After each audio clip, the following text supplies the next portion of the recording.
Hello everybody.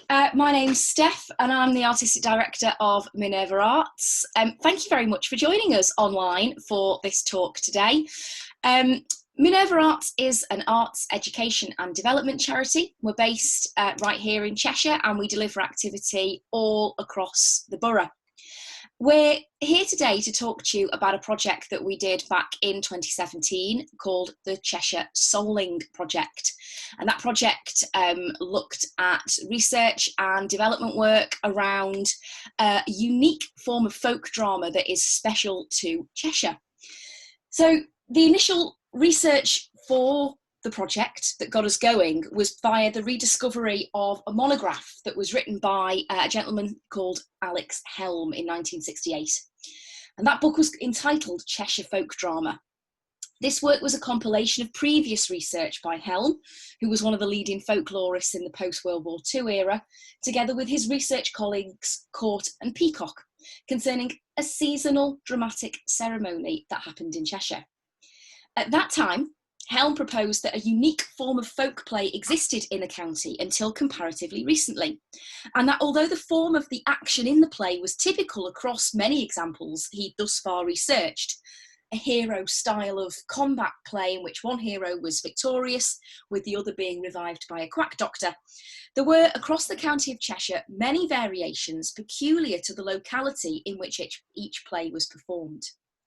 Helm listed 26 Cheshire towns or villages in which soul plays took place, all containing similar stereotypical characters, but all with noticeable degrees of variation. He said, one might reasonably guess that the Cheshire plays have, for some unknown reason, retained a character lost elsewhere. Helm also stated that many such performances no longer took place in Cheshire, and that many soul plays ceased in the aftermath of World War I, partly because there were few, or in some cases no, young men remaining in the village to take part. He said, the final blow came when men did not return from the 1914-18 war, and the gangs could not be re-established. It was only when outside interest was awakened that performances began again and still continue. Such information, when it was discovered, interested us at Minerva Arts greatly. What we do at Minerva is we are a charity that supports children, young people and communities to get involved in arts and culture. And a lot of our projects often use arts and culture, performing arts in particular, as a way of exploring themes that have come about due to historical research or the heritage of a particular area. So to talk about and discuss and explore a part of heritage that was intrinsically connected and about the performing arts was something that really we couldn't ignore. It appeared that by the early part of the 20th century, soul plays were enacted as a rite of passage for young people. In fact, we were soon to discover that, for example, in Antrobus, gangs of children sang special verses begging for soul cakes. So we felt that making a bid to not only revive the tradition, but also perhaps to re-articulate it and rework it and rethink it through the ideas of children now in the 21st century, might be a project that would recreate and reinvigorate a tradition and perhaps even create a new tradition relevant to Cheshire in the present day, rather than one that was simply preserved for posterity. So we made an application to the Heritage Lottery Fund to try and do a little bit of additional research around the work and to take the project out into some groups of young people. And we'll talk a little bit about what the outcomes of that were a bit later on. To add to Helm's manuscript, which always served as the core of the project, we began making background notes drawn from other important secondary sources. Alexander Howard's Endless Cavalcade assisted our understanding of the meanings behind such plays. For example, that they were not only pre-Christian in origin, but also came to be supported by the early church because of the hold that such festivals had on local communities. Howard also informed us that the old calendars, which were based on the agricultural and pastoral year, began on what is now the beginning of November, a time when it was believed that natural laws were suspended and ghosts and demons roamed abroad. Fires were lit, surplus stock slaughtered, and food put away for the dark months ahead. Indeed, via Howard, it soon became clear that many ancient customs had survived in one form or another to the present day, such as in our case, All Souls' Day or All Saints' Day, festival on the 1st of November. Also, Souls' Day commemorates the faithful who have not found a place in paradise and still linger in purgatory, whereas All Saints' Day is dedicated to those faithful dead who still have. So our team on this project was comprised of a research team and a delivery team, and I'm going to hand over now to discuss some of the findings that came out of the research phase of the project to Dr. Mike Brocken, who was the lead researcher on this project. Thanks, Steph. Well, speaking specifically of soul plays and soul caking in Cheshire, because that was our brief really, it was very, very interesting that we found that, as in other counties across England, the maintenance of soul plays in Cheshire was dependent upon a general narrative, and that concerned the restoration of life to a dead man, and also the appearance of a man in feminine clothes. But another feature of many performances across the county of Cheshire was the Parade of the Head, in which a horse's skull was mounted on a hobby horse, usually a man covered by a rug, or perhaps even an animal skin. Old horse ceremonies have previously existed across several counties in England, and in Wales, the musical Battle of Puncourt is still played out in the depths of winter with the mare, a horse's skull bedecked with ribbons, paraded from house to house, and such customs might date back to the pre-Christian Samhain festival, where a horse was slaughtered at this time of year. Researchers have also confirmed to us that at this time soul cakes were baked for the dead during the festival period. These cakes might be placed on the graves of those who passed or given to the poor on behalf of the souls departed. Peter Kennedy noted that these cakes were, quote, made to a local recipe, and in some areas the cakes were offered to strangers to remember the souls of the departed. Like the sin eaters of funeral wakes, it was a widespread belief at Halloween that this would release the souls in purgatory. Of course, the use of all kinds of cake on All Souls' Day is widespread across Europe. Across England, soul cakes tended to be made on the 28th of October to be eaten on All Souls' Day. It was further noted by several researchers that close to Cheshire in Shropshire, soul cakes were given to visitors who were asked to chant, a soul cake, have mercy on all Christian souls for a soul cake. And that reminded myself of a soul cake song that I knew, which was basically just a chant, and it went kind of, a soul cake, now goodness is a soul cake, an apple, a pear, a plum and a cherry, any good thing that makes us all merry, you know, that kind of thing. So maybe only 2 notes involved, and it was a chant. And children are also begged for cakes in the name of the dead or those souls in purgatory. Of course, it's not unreasonable to identify the soul with the final breath of life, which exits the body at death. And the belief existed that the soul could also leave the body during life and become embodied in another animal or flower bud. That's the doctrine of transmigration. The soul might then show itself as a flower or a tree, which I thought was really nice. Eleanor Hall actually stated that as the clock struck 12, complete silence was respected. This was the hour when the souls of the dead would revisit their earthly homes. Candles were burnt in every room to guide them, and there was a glass of wine on the table to refresh people. As for the plays, Brodie was very helpful, and he informed us that 3 actions usually took place in what he called a quet of hero combat plays, a quet, Q-U-E-T-E. That's a term used to denote any kind of sort of moving perambulatory collection, such as these days, I suppose you could say trick or treat. First, there's a procession of characters, followed by an entertainment, which in turn is followed by a collection. Most Cheshire soul plays took this form, although according to Alex Helm, it seemed that on the Wirral, performances at Frankby, Neston and Bromborough were very diverse. At Bromborough, for example, the performance was silent. It was a mummers play, and they took place at different times of the year anyway. Brodie concurred with Alex Helm that in spite of some diversity, all soul plays in Cheshire were derived from this hero combat form. He went on to state that the basis of all English soul caking activity was that the spirits of the dead were contained in the soul cakes. So these were taken from house to house, therefore making all soul plays perambulatory in that quet sense. Specifically pertaining to traditions and customs in Cheshire, Christina Hole noted for us that on the Feast of Samhain, which is now Halloween, the barriers between the worlds of the dead and ourselves were removed, and that this was a much celebrated time. Broomhead also suggested that it was believed that souls still in purgatory were released from suffering for 48 hours at this time of the season, returning to their old homes, which I think is a very nice idea. On All Souls Day, certain men were dressed in black and went through the streets ringing a bell and calling people to prayer while collecting alms to pay for masses for the departed. Broomhead also stated that the pagan origins of Cheshire hoodering, dressing in the skin of an animal, Peter Kennedy, that is, calls these people hooderners, and this still takes place across the country. For example, hooderners in Lincolnshire still sing the famous John Barleycorn song on the 12th day of Christmas. That can be confirmed by the Higher Whitley custom in Cheshire of following the end of the soul play, burying the horse's head and holding a funeral service over it, which I thought was great. I just thought it was great. And notwithstanding the above information regarding the Punco and Mary in Wales, it has been suggested by several writers that the horse's head is not found in any other county's soul play. So that made the Cheshire play unique across England.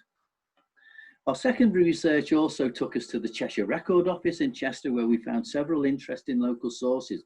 Hutton's 1953 article concerning soul caking confirmed both the origins and the central theme, but it also noted that the chief characters in Frodsham were King George, the violent, or that might be valiant, soldier, and the doctor, this quack doctor mentioned by Steph, and of course the old woman, played by a man, of course. Hutton informed us that before the Napoleonic Wars, the King George and the soldier characters were most likely St. George and the Saracen.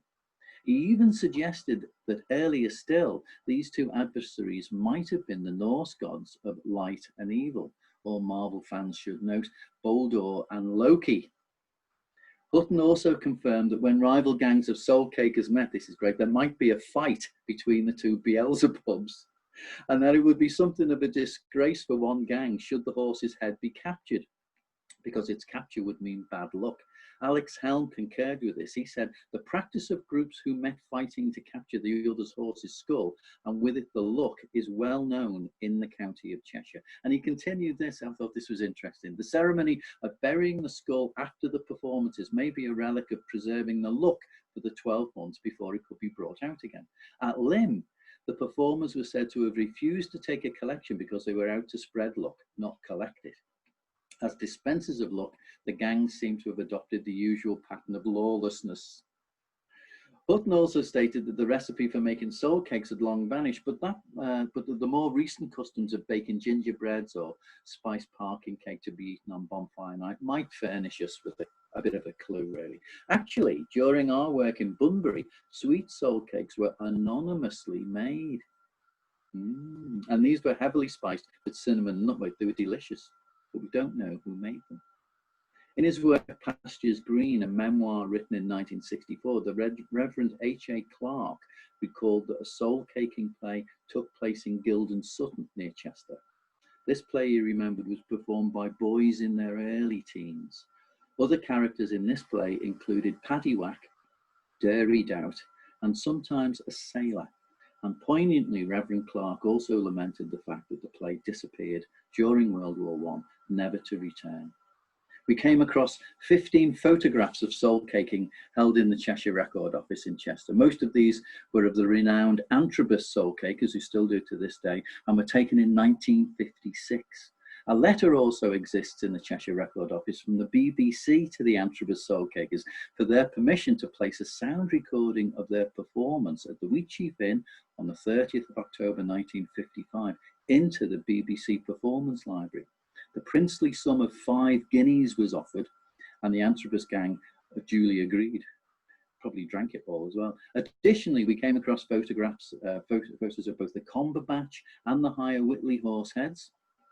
There was also a physical copy of a script for the Cumberbatch Soul Caking play dating from 1926, together with a Rudd Heath version, a Sandyway version dating from 1949, a Weaverham version from the same year, a Warburton Soul Applers play from 1950, a Limb version of a soul caking song from 1931, an Antrobus handwritten version, and an Antrobus and Sevenoaks copy of James Wright's version from 1932. Interestingly, Alex Helm lists the Antrobus and the Sevenoaks plays separately, so he saw differences there.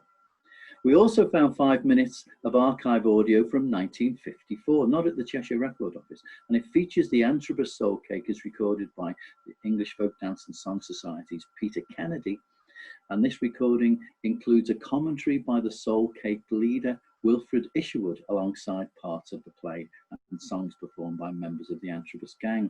Further, 2 identical copies of a 45 vinyl recording were uncovered in the Fred McCormick collection housed at Liverpool Hope University. These very rare discs were undated and didn't carry a record label, but were named on the sleeve enclosing the discs as the Soul Cakers of Cheshire. The recording contained a narrative of the soul play and 4 songs, or possibly part songs. We're quite sure that this was another recording of the Antrobus Soul Cakers actually, but it perhaps dates from a later piece of fieldwork, maybe in the 1960s. And we digitised that important source as part of the project, and it ended up being sampled by electroacoustic composer Wendy Smith for her composition. So following our attendance at, oh, this was great as well, at the Congleton History Society event, it was a fantastic event in which we introduced the Soul Play project on the 29th of April 2017. We were very fortunate to meet and interview Angela Kirk's mum, Phyllis. Phillips's dad, Matthew Hollinshead of Cloud Hill Farm, he was born in 1894, was involved in a surviving, in other words, post-World War I soul play in the district, which visited houses and farms and also 2 public houses, as you might imagine, in Swettenham near Congleton. This play also used a black horse's head, but was neither listed nor discussed by Alex Helm, although he does mention soul plays being performed in Timbersbrook and Asbury. Both villages are also close to Congleton. So this was a very, very interesting discovery. Phyllis was even able to sing her father's variation on the soul caking song, which was melodically close to that of the Antrobus song, but contained several important lyrical, melodic, and character-based variations. In the latter case, Lord Nelson, Jack Tar, and a character called Tosspot. After a friend of Matthew's, Harry Johnson of Stockport, had contacted the producers of the Seamus Ennis-presented radio show, As I Roved Out, very famous folk show on the Old Home Service, to inform them of Matthew's souling song, Matthew Hollinshead was then recorded discussing and performing the Soul Play introductory song. He was a very good accordionist by the BBC, and that was broadcast in 1953. To our great delight, Phyllis still had a cassette re-recording of her father's performance, a fantastic source stuff, and we were able to digitize this for her. We were also allowed to make a copy of Harry Johnson's letter to Matthew informing him that he had contacted the BBC, and this was found in the appendix of the rear of our monograph, which we produced after the end of the project. Steph? Thanks very much. So, to move on now from that research element of the project over to the delivery part of the project. So what did we decide to actually do in that delivery? Well, first thing that we needed to do was to select some groups and some areas that we were going to work in. And one of the things that really, really appealed within this project and within that initial inspiration and source material was the fact that all of these plays, they weren't taking place and they didn't have their variations in what we would see as being the larger conurbations in Cheshire. This was all about small village locations. It was all about individual variation, and it was all about things happening on people's doorsteps in locations that were, people only had to exit their own houses and go to the pub at the bottom of their road to take part in these plays. And for us as an organisation who does a lot of work in small communities, that was really appealing. So our first port of call was to work out which of these plays we were going to work with and which of these communities we were going to go to. So our three main delivery groups were in Astbury, just outside Congleton.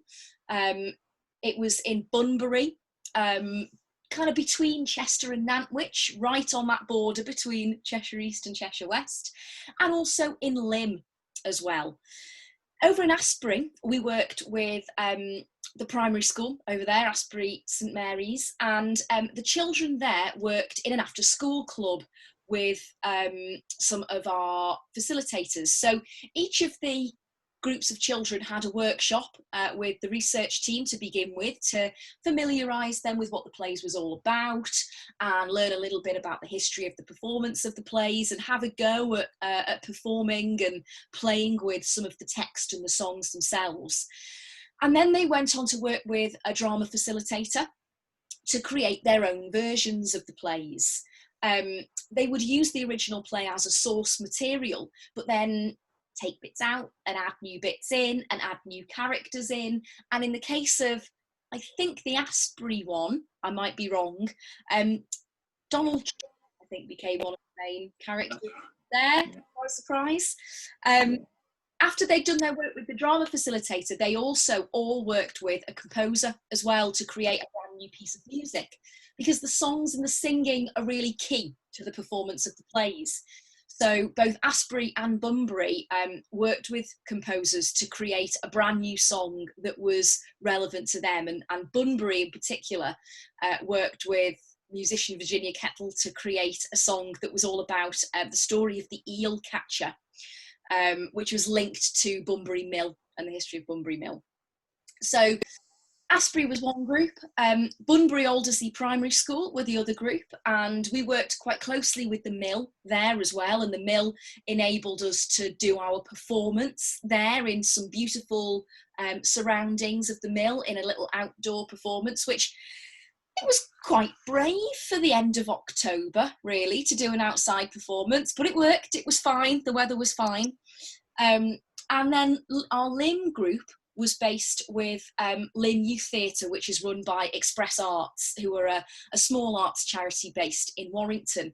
And they'd done, again, a similar process where they created their own unique version of the play. What we then did with the plays is we took the texts that the children had created during their engagement project and we brought them all together to publish them in the little book that we produced at the end of the project, so that the work of the children in creating what they would see as being a new tradition for themselves was going in print, and that was really important. But we had a few unexpected engagement opportunities through the project as well. There was an awful lot of soul caking activity that took place in the Northwich area, in lots of those different little areas. We've mentioned a few just now, Rudheath, Witton, Sandyway, Comberbatch, all of these areas that sit in the kind of outlying area around Northwich. And in July of 2017, we were able to go and undertake some work at the Rustic Music and Arts Festival.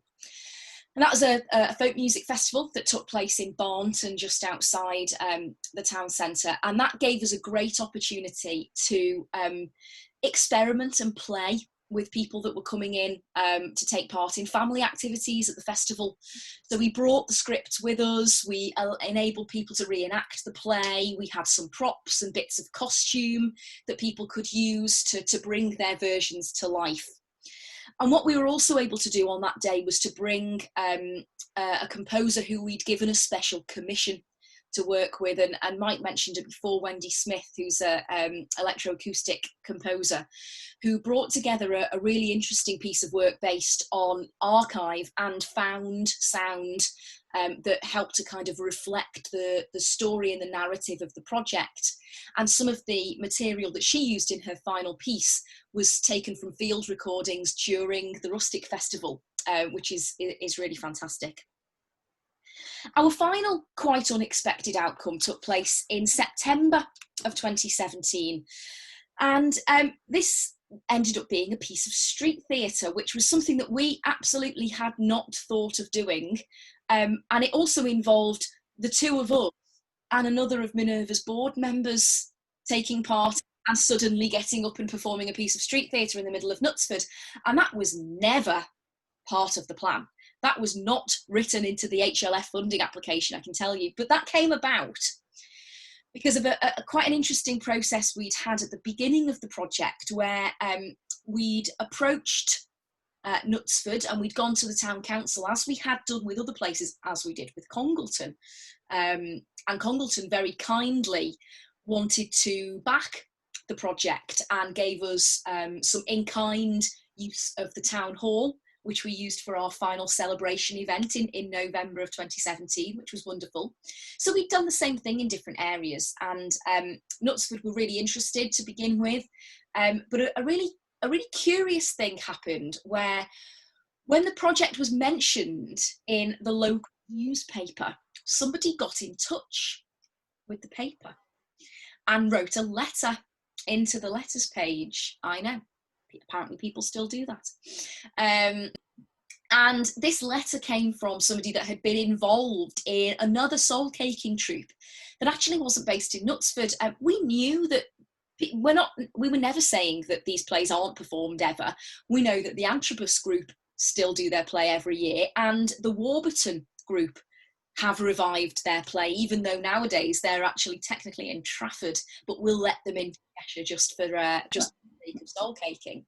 And Knutsford happens to be on the Warburton route. We weren't aware of this at the time, but great. We thought, well, that's actually amazing, because that means that there's a route and a play that is going to be travelling through Knutsford at this point in time. We can work with that troupe. We can time any activity that we might be doing with young people to take place in conjunction with that. But situations transpired whereby we were not really, I wouldn't say we weren't allowed to do our piece of work, but it was not going to be made easy for us. Let's just say that it wasn't going to be made easy for us. So we wrote a little piece of satirical street theatre that kind of lampooned some of that process, and also enabled us to do a little bit of reflection on the reasons why we had done the project in the first place. We find a lot when we are working with traditional folk material, when we're working with heritage stories, that there is an expectation that what these projects are is a preservation project, is a recreation project, that everything we're going to do is just about redoing the things that have already happened. And we've been very, very explicit right from the outset that that was not what this project was about. It was about sharing the heritage. It was about showing young people and other people in the community that there is this really important and amazing, unique form of drama to Cheshire that should be part of our heritage, that we should know about and that we should be proud of. But also this idea that traditions like soul caking have never been static. They've never been something that has just been recreated in exactly the same form year on year on year. They're malleable, they're fluid, and they're supposed to be adapted and changed to be relevant to the people that are going to be performing and also being audience for them. And that's what we were doing when we were working with our young people, and our street theatre piece really reflected on that, using Alex Helm was a character, and we recreated some bits from the different scripts that we had access to in our original source material as well. And back when we did this presentation in face-to-face format, we were trying to remember, weren't we, the other day, what we did, and we think we did reenact some bits of the play, didn't we? Yes, I think so. I think we did. There were certain segments of the play that were quite interesting to us, because they kind of were the ones that were very, very much to do with ownership. You were talking before about the fluidity of tradition. Well, unfortunately, at times tradition can be sort of preserved in aspic by some people, And we tried to break away from that. So we highlighted certain parts of the play in our street theatre and then made comments on them, didn't we? Yes. And I thought that was very good. We drew a crowd as well at one stage, didn't we? Which was really good. We did. It was great. I mean, we were very, very lucky in that we were able to have the piece programmed in as part of Knutsford's Heritage Open Days event. And as I'm sure people watching probably know, Heritage Open Days is a massive festival, and it's really been taken on brilliantly by Cheshire and Cheshire East in particular. And Knutsford had a wonderfully large programme of activity happening that day. So we were able to get a good crowd. However, I would say one of the key bits of learning from the project is don't do street theatre when you're under the flight path to Manchester Airport. Which could mean don't do street theatre in Knutsford, unfortunately. but nevertheless, it would be good at the moment, wouldn't it? Probably. Under the present circumstances. Definitely. So that kind of draws us to a conclusion of the key topics and areas that we were going to talk about today. I think we were just going to close with a little bit of a reenactment to give you a little bit of a flavour of what these plays were like. There are several characters in the play, so we thought we'd just do sort of the first I mean, they're very, very short anyway, but the first section that involves the sort of prologue to the play and the King George and the Black Prince character. And am I right in thinking that it's the Antrobus text that we're using for this one? This is basically the Antrobus text, but with a few variations on characterizations. This could also be used as the Swettenham text as well, quite easily, and Astbury probably. So it's kind of Antrobus, but for the rest of it is more East Cheshire, I tend to think anyway.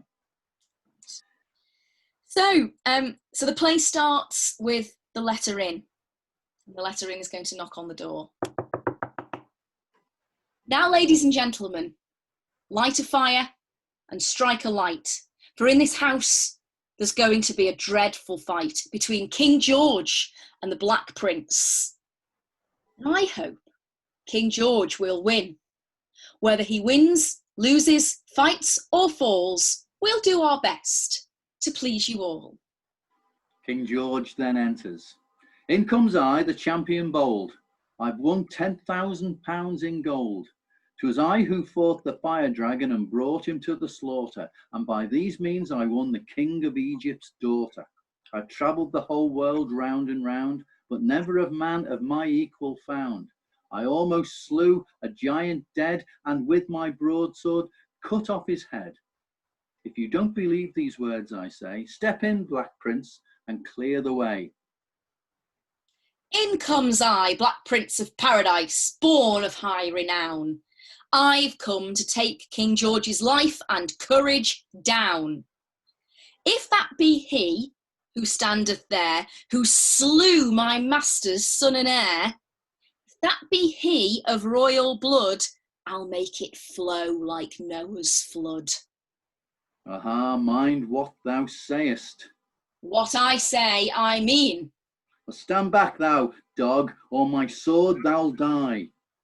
I'll pierce thy body full of holes and make thy buttons fly.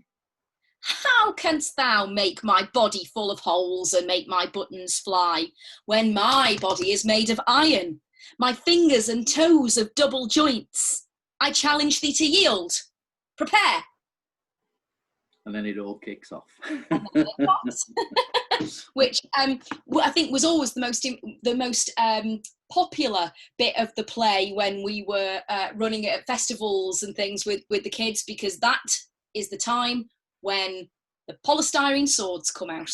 And they went nuts, didn't they? Yeah, and every little boy that wanted to get involved, and in fact, actually, every dad that had brought their children in just as something for the kids to do, the moment the swords come out, the characters come out, don't they? One of the lessons learned from any project such as this is always carry polystyrene swords. I think that's it, really. At all times, if you take nothing else away from this talk today, always carry a polystyrene sword. And I think that is a great place to end it. So thank you so much again to the Congleton Heritage and Antiques Festival for having us back, albeit in our online virtual form. I really hope that you enjoy the rest of the festival. We hope that we'll get to see you again in person at some point in the future. And if anybody would like to find out a bit more about what we do as Minerva Arts, we've got a really wide programme. Do feel free to visit our website, which is minervaarts.com. You can also find us on Facebook, Twitter and Instagram. You know, we're on all the socials these days, apart from that TikTok thing. Don't understand what that is. And that has all the information about what we're getting up to at the moment, whether that's youth theatre projects, whether that's other heritage things that we're doing and other events that we're getting involved in. So thanks very much, and we hope to see you very soon. Yeah, see you soon.